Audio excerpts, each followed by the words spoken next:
اور دونوں روایات بھی صحیح ہو سکتی ہیں، تطبیق عین ممکن ہے کہ رسول اللہ صلی اللہ علیہ وسلم نے رکوع سے پہلے بھی سکھائی اور رکوع کے بعد بھی قنوت وتر دونوں طرح پڑھا جانا جائز ہوگا، اور یہی نبی کریم صلی اللہ علیہ وسلم نے سکھایا۔ اسی طرح المعجم الکبیر طبرانی میں 9165 نمبر پہ سیدنا عبداللہ بن مسعود رضی اللہ عنہ کے حوالے سے ہے کہ کانا لا یقنط فی شیء من الصلوات الا فی الوتر قبل الرکعہ، وہ نمازوں میں سے صرف وتر میں قنوت کرتے تھے اور رکوع سے پہلے کرتے تھے، جبکہ صحیح ابن خزیمہ میں 1100 نمبر حدیث ہے سیدنا ابی بن کعب رضی اللہ عنہ کے قنوت کرنے کی کہ انہوں نے وتر میں رکوع کے بعد قنوت کی۔ تو اس سے معلوم یہ ہوتا ہے کہ اس میں وسعت ہے، گنجائش ہے، قنوت وتر کو قنوت نازلہ کی طرح رکوع کے بعد بھی کیا جا سکتا ہے، اور باقی احکامات بھی قنوت وتر کے اور قنوت نازلہ کے ایک جیسے ہیں۔ جیسا کہ یہ سوال ہوا کہ ہاتھ اٹھانے ہیں قنوت وتر میں یا نہیں، تو دیکھیے میں عرض کر چکا ہوں کہ قنوت تو قنوت ہی ہے، وطروں میں کریں گے تو وہ قنوت وتر کہلائے گی، وہ آپ نازلہ کریں گے مصیبت وغیرہ میں تو قنوت نازلہ کہلائے گی۔ احکامات تو ایک ہیں، جیسے سجدہ سجدہ ہی ہوتا ہے، نفلوں کا سجدہ ہو، فردوں کا سجدہ ہو، وہ رات کی نماز کا سجدہ ہو، وہ دن کی نماز کا سجدہ ہو، تو ہاتھ اٹھانے قنوت نازلہ میں نبی کریم صلی اللہ علیہ وسلم سے ثابت ہیں، تو لہٰذا قنوت وتر میں بھی اسی طرح ثابت ہوں گے، ان کے احکام میں فرق بغیر دلیل کے نہیں کیا جا سکتا۔ اور ائمہ دین کا اگر موقف دیکھا جائے تو امام احمد بن حنبل رحمہ اللہ تعالی وہ فرماتے ہیں وَرَفَعَ يَدَيْهِ فِي قُنُوتِهِ فِي الْوِتْرِ، قنوت وتر میں جو مسلمان ہے قنوت وتر پڑھتے ہوئے ہاتھوں کو اٹھائے گا۔ یہ مسائل امام احمد بن حنبل ہے، ان کے بیٹے عبداللہ بن احمد بن حنبل کی روایت، اور اس میں 319 نمبر یہ مسئلہ ہے۔ امام احمد بن حنبل کا یہی موقف ہے، اور امام اسحاق بن راہویہ رحمہ اللہ تعالی بھی یہی موقف رکھتے ہیں۔ یہ مسائل امام احمد و اسحاق بروایت الکوسج میں یہ موجود ہے، تو اور سلف صالحین میں کوئی بھی اس کا مخالف نہیں ہے، کسی نے بھی سلف صالحین میں سے ائمہ دین میں سے یہ نہیں کہا کہ آپ قنوت وتر میں ہاتھوں کو نہ اٹھائیں۔ تو ہاتھوں کو اٹھانا ایک تو حدیث کا بھی تقاضا ہے کہ قنوت نازلہ میں ہاتھ اٹھانا بالکل ثابت ہے، اس میں کوئی اختلاف نہیں، اس حوالے سے بھی اور ائمہ دین کا بھی موقف آپ کے سامنے آ گیا کہ ہاتھ اٹھانے چاہیے، لہٰذا آپ قنوت وتر میں ہاتھ اٹھائیں۔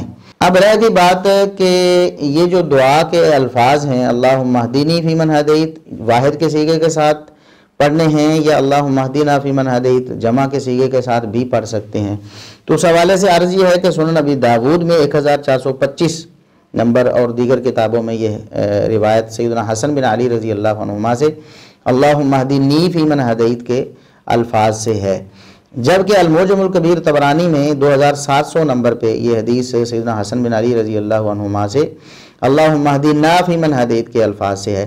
اس سے بھی یہ بھی ایک قرینہ ہے جیسے پتہ چلتا ہے کہ نبی کریم صلی اللہ علیہ وسلم نے کئی دفعہ سیدنا حسن رضی اللہ عنہ کو وتر کے حوالے سے تعلیمات دیں، تو ایک دفعہ رکوع سے پہلے اور ایک دفعہ رکوع کے بعد، ایک دفعہ اللہم اہدنی کے صیغے سے اور ایک دفعہ اللہم اہدنا کے صیغے سے، یہ دونوں جمع کے صیغے کے ساتھ پڑھیں یا واحد کے صیغے کے ساتھ پڑھیں بالکل جائز اور درست ہے۔ رہ گئی بات آمین کی کہ آمین کہیں گے کہ نہیں، امام اگر کروا رہا ہے قنوت وتر پڑھا رہا ہے تو ظاہر ہے قنوت وتر وہ کروائے گا، تو کیا پیچھے جو لوگ ہیں وہ آمین کہیں گے یا نہیں کہیں گے؟ تو بالکل آمین کہیں گے۔ سیدنا عبداللہ بن عباس رضی اللہ عنہما سے روایت ہے کہ رسول اللہ صلی اللہ علیہ وسلم قنوت نازلہ جب کرتے تھے تو وَيُؤَمِّنُ مَنْ خَلْفَهُ، آپ صلی اللہ علیہ وسلم کے پیچھے جو مقتدی ہوتے تھے وہ آمین کہا کرتے تھے۔